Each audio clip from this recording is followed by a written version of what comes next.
নমস্কাৰ বন্ধুসকল, আশা কৰোঁ সকলোৱে কুশলে মংগলে আছে।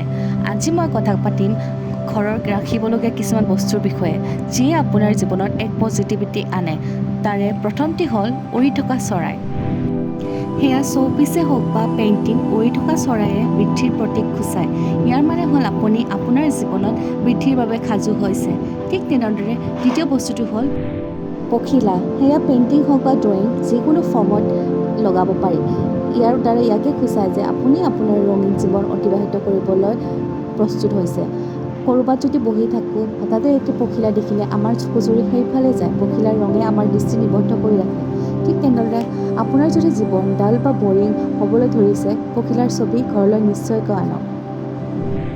তৃতীয় বস্তুটো হ'ল বুদ্ধৰ প্ৰতিচ্ছবি। যেতিয়া আপুনি বুদ্ধৰ ছবি ঘৰত লগাই, মনত ৰাখিব যে অকল নৰ্থ ইষ্ট ডাইৰেকশ্যনতহে লগাব। এই ছবিয়ে মস্তিষ্কত শান্তি প্ৰদান কৰাত বিশেষ সহায় কৰে। অন্য ডাইৰেকশ্যনত লগালে এই আপোনাৰ মনলৈ বৈৰাগ্য ভাৱ আনিব পাৰে।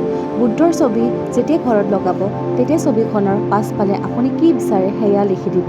কোনোবাই পৰিয়ালৰ লগত শান্তিত থকাটো বিচাৰে, কোনোবাই ঘৰত সুখী থকাটো বিচাৰে, মানে আপোনাৰ মনত যি থাকে সেয়া লিখি লৈ দেৱালত লগাব।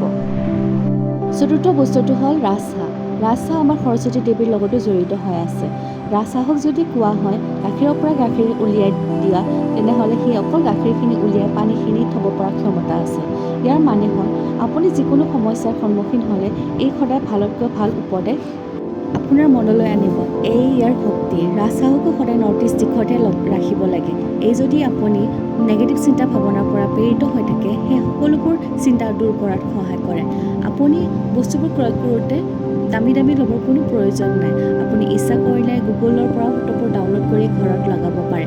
সদায় মনত ৰাখিব যে আপোনাৰ যেনেকৈ চিন্তা ভাৱনা, তেনেকুৱা বস্তুৱে ঘৰত দেখা যায়। সকলোৰে ঘৰৰ বয় বস্তুবোৰ বেলেগ বেলেগ, কাৰণ তাত সিহঁতৰ মনৰ কথাবোৰ ৰিফ্লেক্ট হয়। আপোনালোক এবাৰ মন দি চাবচোন।